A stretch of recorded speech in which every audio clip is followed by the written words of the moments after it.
السلام علیکم ورحمۃ اللہ وبرکاتہ۔ بسم اللہ الرحمن الرحیم۔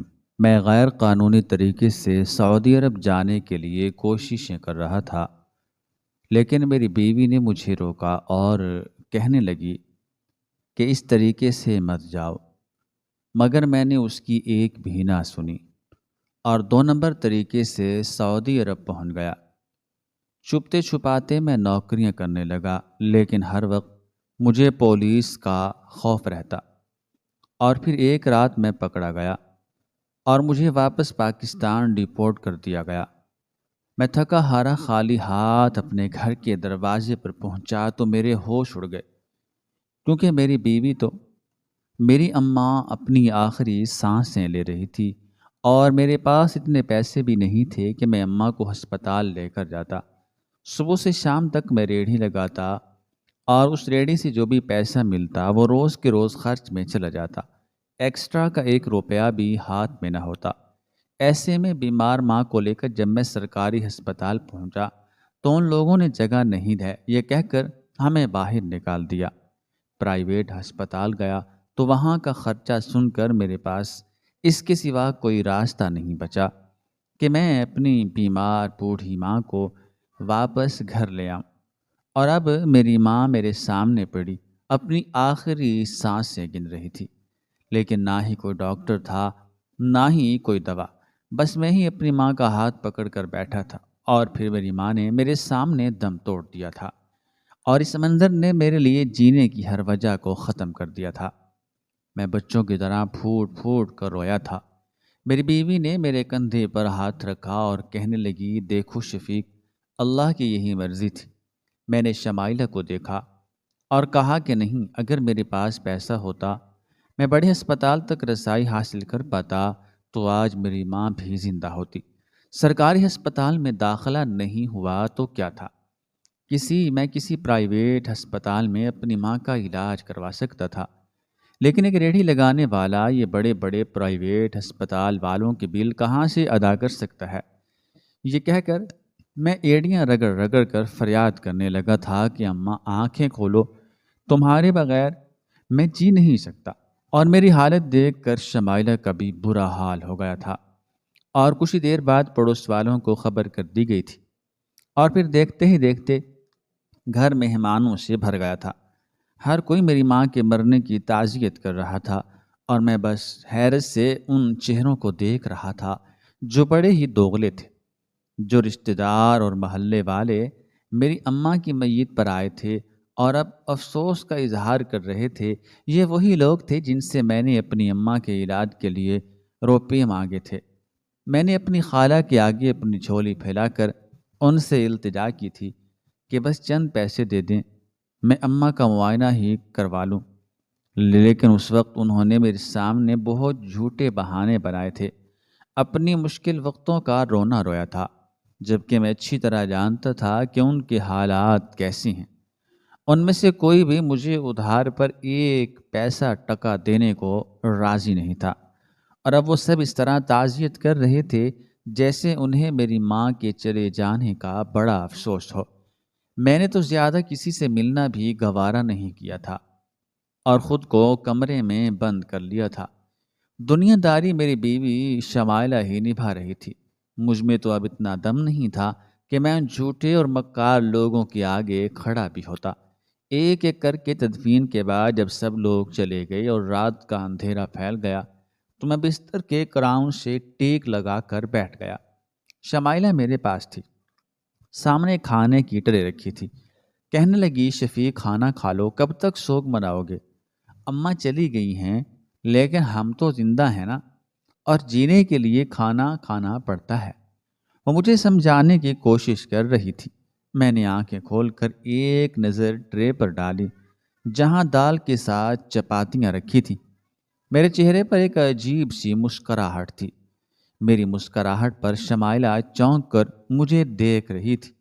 میں نے اس سے کہا، تمہیں پتہ ہے اماں کے جنازے پر بڑے ماموں نے دیگ کھلوائی تھی، اور کڑوے کھانے کے نام پر سارے خاندان والوں کو چکن بریانی کھلا کر انہوں نے بڑی واہ واہ سمیٹی ہے۔ ہر کوئی کہہ رہا تھا کہ دیکھو رضیہ کا بڑا بھائی کتنے دل والا ہے۔ بہن کی میت پر پورا کھانا کیا ہے۔ کسی نے یہ نہیں دیکھا کہ رضیہ کے بڑے بھائی نے اس کی بیماری میں 1 روپیہ بھی خرچ نہ کیا، اور اب بھی وہ پاس پڑوس اور محلے والوں کو کھانا کھلا کر واہ واہ سمیٹ کر چلا گیا ہے، جبکہ گھر والے بھوکے بیٹھے ہیں۔ شمائلہ نے میرے پاؤں پر ہاتھ رکھا اور کہنے لگی، شفیق، مزید اپنا دل نہ جلاؤ، لوگوں کے رویے یاد رکھو گے تو خود کو تکلیف ہوگی۔ یہ سارے رشتے اماں کے دم سے تھے، اب اماں نہیں رہیں تو ان کے بارے میں کیا ہی بات کرنا۔ بڑے ماموں بھی آج آخری بار ہی اس گھر آئے تھے، وہ بھی دنیا دکھاوے کے لیے آج کے بعد کبھی نہیں آئیں گے، اسی لیے آپ اب ان کے بارے میں نہ سوچیں، بلکہ ہمارے بچوں کے مستقبل کے بارے میں سوچیں، کیونکہ اگر خدا نخواستہ کل کو ہمارے بچوں کے ساتھ کوئی ایسی ویسی بات ہوئی تو تب ہم کیا کریں گے؟ اماں کی تو لکھی تھی آ گئی، لیکن ہمارے بچے ابھی چھوٹے ہیں، ہمیں ان کے مستقبل کی فکر کرنی چاہیے۔ شمائلہ کی بات سن کر میں چونک اٹھا تھا، اور پھر میں نے کہا، تم ٹھیک کہتی ہو شمائلہ، واقعی مجھے احساس ہو گیا ہے کہ مشکل کی گھڑی میں نہ اپنا کام آتا ہے نہ پرایا۔ اماں کی بیماری میں نے سب کا اصلی چہرہ دیکھ لیا ہے، اور واقعی ہی مجھے اب اپنے بچوں کے مستقبل کی فکر ہوتی ہے۔ گول گپے کی اس ریڑھی میں سوائے چند 100 روپے کے اور کچھ نہیں رکھا، اور ان چند 100 روپے میں نہ ہی میں اپنے بچوں کی اچھی تعلیم کر سکتا ہوں اور نہ ہی انہیں کوئی مستقبل فراہم کر سکتا ہوں۔ مجھے اپنے کام کو لے کر کچھ نہ کچھ ترتیب بنانی ہوگی۔ میرے ذہن میں ایک ساتھ کئی سوچیں گردش کرنے لگی تھی۔ شمائلہ نے میرے بالوں میں ہاتھ پھیرتے ہوئے کہا کہ آپ کھانا کھائیں اور سو جائیں۔ پھر اس نے خود ہی نوالا بنا کر میرے منہ میں ڈالا تو میری آنکھوں میں آنسو آ گئے۔ میری اماں آخری وقت بھی پیٹ بھر کر کھانا نہ کھا سکی تھی، اور یہی دال اور روٹی میری ماں کے پیٹ میں گئی تھی، اور اب یہی دال روٹی میرے حصے میں آئی تھی، جبکہ ماں کے جنازے میں آنے والے سب لوگ چکن بریانی کھا کر گئے تھے۔ یہی دنیا کا دستور ہے، اور اسی دستور سے مجھے ہمیشہ سے نفرت تھی۔ میرے ذہن میں یہ بات بس گئی تھی کہ اب مجھے اپنے بلبوتے پر کچھ ایسا کرنا ہے کہ ہمارے حالات پوری طرح بدل جائیں۔ میں نے شمائلہ کو اپنی سوچوں کے بارے میں کچھ نہیں بتایا تھا۔ اماں کو گزر کر ہفتہ ہو گیا تھا۔ شمائلہ گھر اور بچوں میں مصروف تھی۔ میں ریڈی لگانے کے ساتھ ساتھ مستقبل کو لے کر بہت سے آپشنز پر غور کر رہا تھا، اور پھر مجھے یہ بات اچھی طرح سمجھ آ گئی کہ میں زیادہ پڑھا لکھا نہیں تھا، اسی لیے میں یہاں کچھ خاص نہیں کر سکتا تھا۔ کوئی کاروبار بھی شروع کرنا چاہتا تو اس کے لیے بھی اچھی خاصی خطیر رقم کی ضرورت ہوتی، اور پھر ایک دوست کے ذریعے مجھے پتہ چلا کہ ایک ایجنٹ لوگوں کو باہر ملک بھیجتا ہے۔ پہلے تو وہ 80,000 روپے لیتا ہے، لیکن جب بندہ کسی باہر کے دیش میں چلا جاتا ہے تو پھر وہ ڈھیروں پیسے کماتا ہے۔ مہینے کے لاکھوں روپے کمانا بھی کوئی بڑی بات نہیں ہوتی۔ یہ سنتے ہی میں شاکڈ ہوا۔ میں نے 1-2 لوگوں کو دیکھا تھا جو میری ریڑھی پر گول گپے کھانے آتے تھے، انہوں نے بھی باہر ملکوں میں نوکری کی ہوئی تھی۔ میں گول گپے کی پلیٹ دینے کے ساتھ ساتھ کبھی کبھار کسی کی بات پر غور کرتا تو مجھے پتہ چل جاتا کہ وہ کون ہے یا کس طرح کا ہے، اور اسی طرح مجھے کئی لوگوں کی باتوں سے بھی اندازہ ہو گیا تھا کہ وہ بھی پردیسی ہیں۔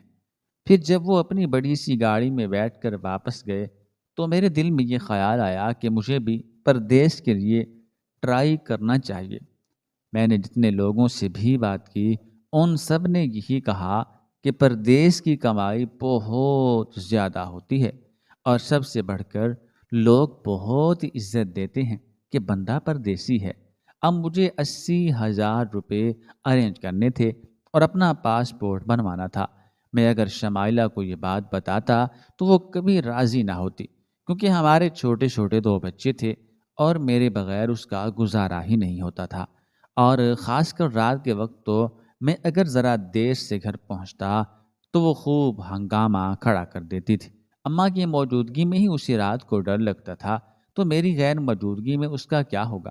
لیکن میں نے سوچا تھا جب اس کے سر پر پڑے گی تو وہ بھی سب کچھ سیکھ جائے گی۔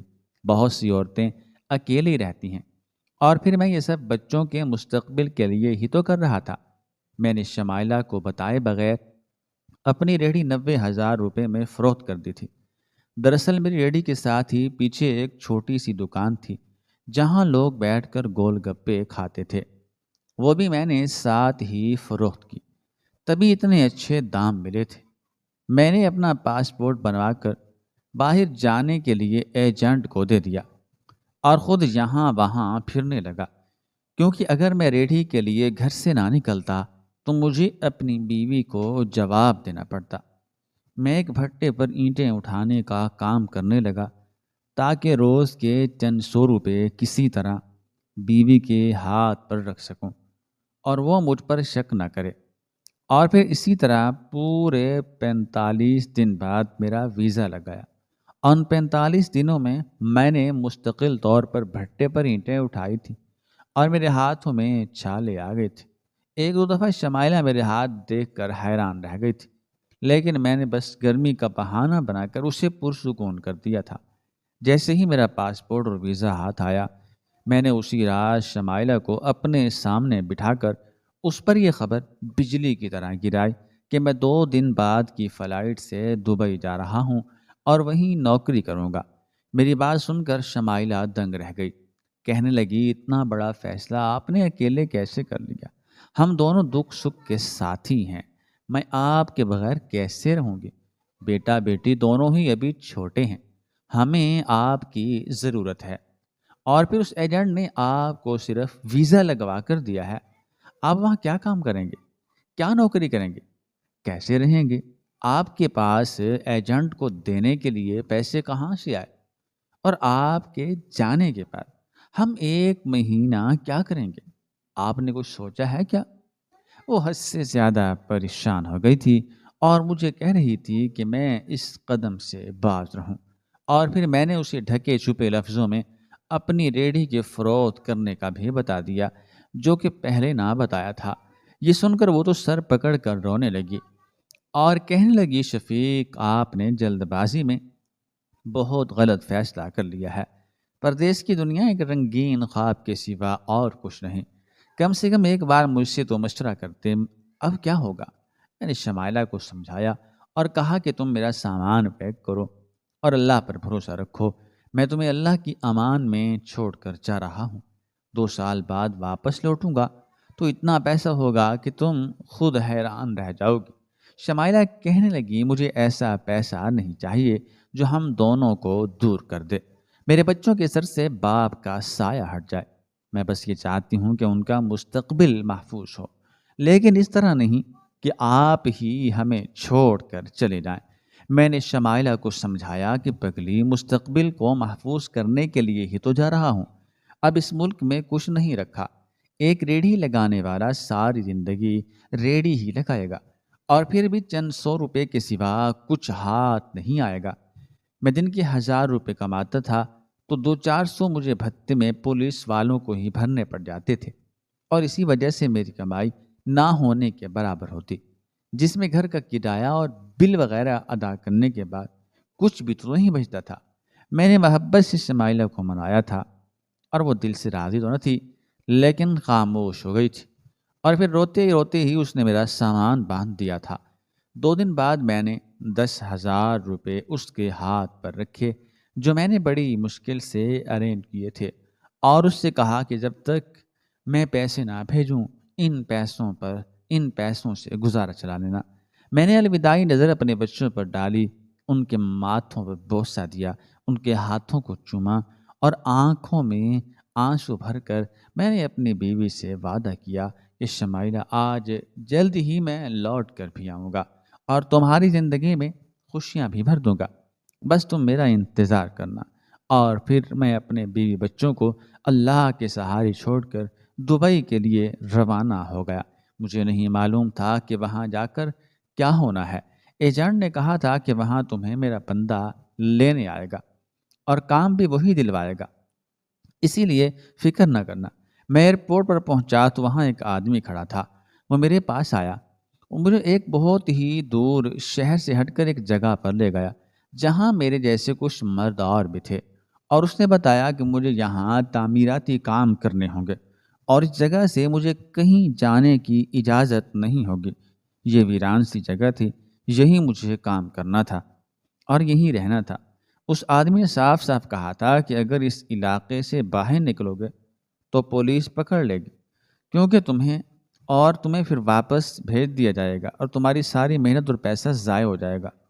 میں خاموشی سے وہیں کام کرنے لگا، لیکن اجرت بہت ہی زیادہ کم تھی۔ 500 درہم ہمیں دیے جا رہے تھے، جو ہماری محنت کے حساب سے نہ صرف کم تھے بلکہ پاکستانی روپوں میں کنورٹ ہو کر بھی ان کی کوئی خاص حیثیت نہیں بن رہی تھی، جبکہ پکڑے جانے کا خطرہ ہر وقت سر پر سوار تھا۔ پھر کھل کر سانس لینے کا موقع بھی نہیں ملتا تھا۔ سارا دن گرم عمارت کے اندر ہمیں کام کرنا ہوتا، اور اس کے بعد ایک ہی کمرے میں ہم 9 آدمی رہائش پذیر تھے، اسی لیے ایک پل کا سکون بھی نہیں ملتا تھا۔ لیکن بچوں کے بارے میں سوچ کر ہی میں خاموشی سے اس جگہ پر رہ رہا تھا۔ پھر جب ہفتہ گزرا تو مجھے شمائلہ کی یاد ستانے لگی، اور اب تک میں نے اسے ایک بھی فون نہیں کیا تھا۔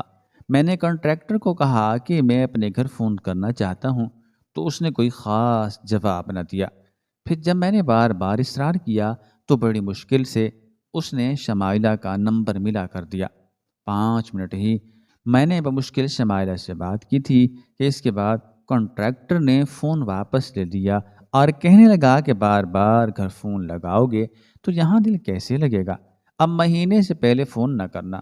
اور پھر وہ چلا گیا تھا اور میرا دل انگاروں پر لوٹنے لگا تھا، کیونکہ شمائلہ نے بتایا تھا کہ بیٹی کی طبیعت ٹھیک نہیں ہے اور وہ میری یاد میں بہت زیادہ بیمار ہو گئی ہے۔ میں نے شمائلہ سے کہا تھا کہ میں جلدی پیسے بھیجوں گا، اسے اچھے ہسپتال میں دکھانا، لیکن شمائلہ کی وہی بات تھی کہ اسے ہسپتال کی نہیں باپ کی ضرورت ہے۔ مجھے بھی اپنی بیٹی کی بہت یاد آ رہی تھی، لیکن اس وقت میرے نزدیک یہ بات زیادہ اہم تھی کہ میرے بچوں کو پیسے کی ضرورت ہے۔ میں نے کانٹریکٹر سے بات کی تھی کہ وہ ایڈوانس پیسے میرے گھر بھجوا دے اور پھر میں کام کرتا رہوں گا، لیکن وہ نہ مانا، اور پھر پورا مہینہ گزرا، تب کہیں جا کر مجھے 500 درہم ملے اور میں نے اسے اپنے گھر بڑی مشکلوں سے بھجوایا، کیونکہ ہم تو اس جگہ سے باہر بھی نہیں نکل سکتے تھے۔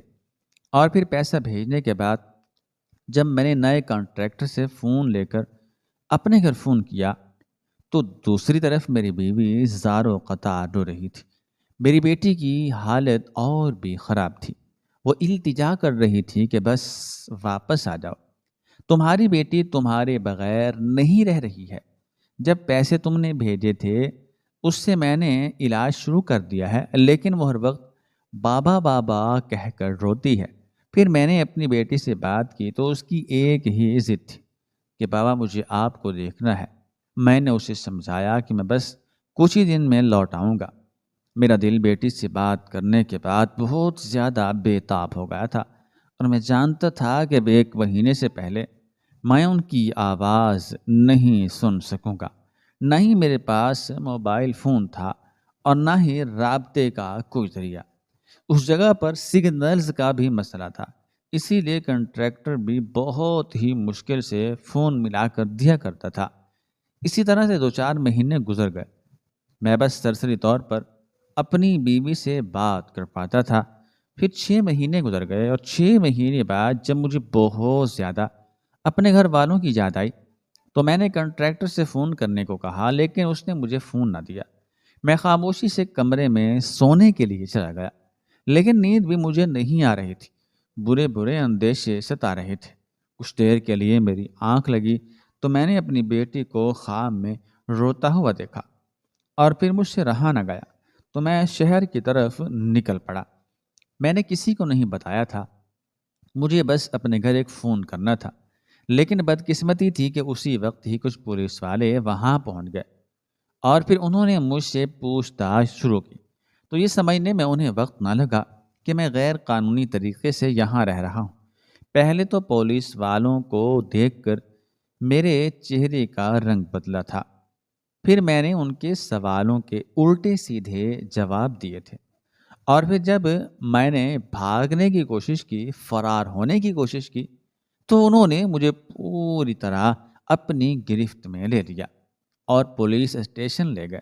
وہاں جا کر میں نے ہر بات کو قبول کیا تو مجھے ڈائریکٹ ڈیپورٹ کر دیا گیا اور اس جگہ چھاپا مارا گیا تھا جہاں باقی کے لوگ غیر قانونی طور پر مقیم تھے، اور وہ سب بھی میری وجہ سے پکڑے گئے۔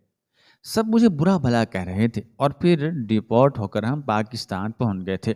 رات کے تقریباً 4 بجے تھے، میں اپنے گھر کے دروازے پر پہنچا تھا اور بس میرا دل تیزی سے دھڑک رہا تھا۔ پورے 6 مہینے بعد میں اپنے بچوں کے پاس واپس آیا تھا۔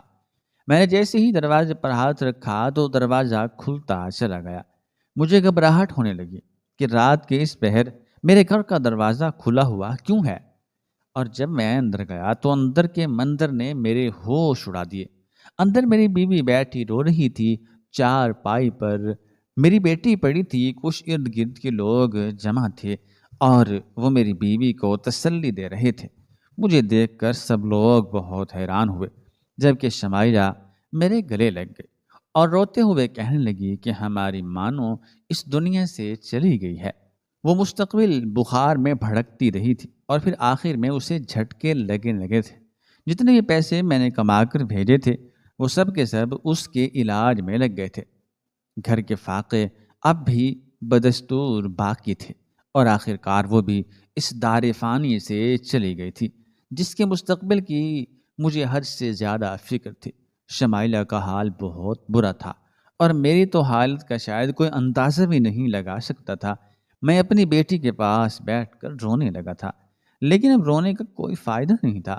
فجر کی اذانوں کے بعد اس کی تدفین ہو گئی تھی اور وہ بھی میری ماں کے پاس مٹی میں جا کر سو گئی تھی۔ شمائلہ کو مجھ سے ناراضگی تھی، گلے شکوے تھے، لیکن پھر بھی اس نے منہ نہیں پھیرا تھا کیونکہ اس کا اور میرا غم سانجھا تھا۔ میں نے بیٹے کو گود میں اٹھایا تھا اور چومنے لگا تھا۔ پھر میں نے شمائلہ سے معافی مانگی تھی، مجھ سے بڑی غلطی ہو گئی تھی۔ اس نے مجھے سمجھایا تھا کہ غیر قانونی طریقے سے پردیس نہ جاؤ، لیکن اس وقت میرے سر پر بس پیسے کمانے کا بھوت سوار تھا اور وہ بچوں کا مستقبل تو محفوظ کرنا چاہتی تھی، لیکن مجھے بچوں سے دور نہیں کرنا چاہتی تھی۔ اور اس کے پیچھے جو وجہ تھی وہ مجھے اب سمجھ آ گئی تھی کہ میرے بچے میرے بغیر نہیں رہ سکتے تھے۔ میری جدائی کا میری بیٹی پر بہت برا اثر پڑا تھا اور اسی لیے وہ بیچاری مجھے چھوڑ کر ہمیشہ کے لیے ہی چلی گئی تھی۔ کچھ پیسے میں اپنے ساتھ لے کر آیا تھا۔ میں نے دوبارہ سے ریڑھی خریدنے کا انتظام کیا تھا اور پھر مجھے ایک جگہ گول گپے کی ریڑھی مل گئی تھی۔ میں نے دوبارہ سے وہی کام شروع کیا تھا جسے چھوڑ کر میں نکلا تھا۔ میری بیوی کہنے لگی کہ حق حلال کی کمائی میں بڑی برکت ہوتی ہے اور بچوں کا ساتھ بھی ماں باپ کے لیے ضروری ہوتا ہے۔ مجھے بچوں کے مستقبل کی بہت فکر ضرور ہے، لیکن اللہ سے امید بھی ہے۔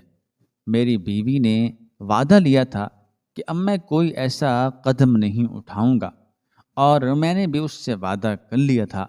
آج میں پھر گول گپے کی ریڑھی لگاتا ہوں۔ جو بھی کماتا ہوں اس میں سے آدھے پیسے پولیس والے بھتے کے طور پر لے جاتے ہیں اور جو بچ جاتا ہے اس سے ہم گزارا کر لیتے ہیں۔ زندگی دوبارہ اسی ڈگر پر آ گئی ہے۔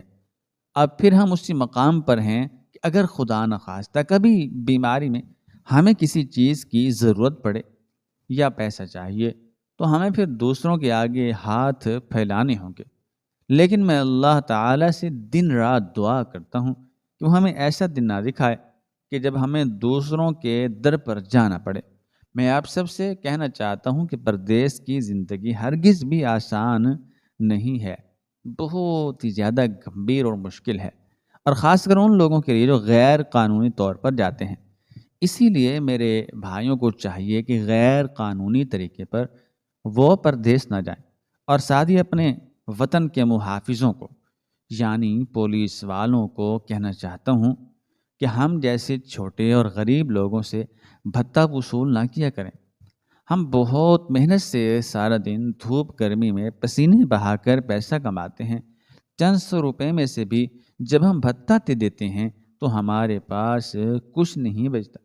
ہم غریبوں پر رحم کھائیں اگر کسی سے کچھ لینا ہی ہے تو ان امیر لوگوں کو پکڑیں اور ٹیکسز چوری کرتے ہیں اور جن کی وجہ سے اس ملک کا نظام خراب ہے۔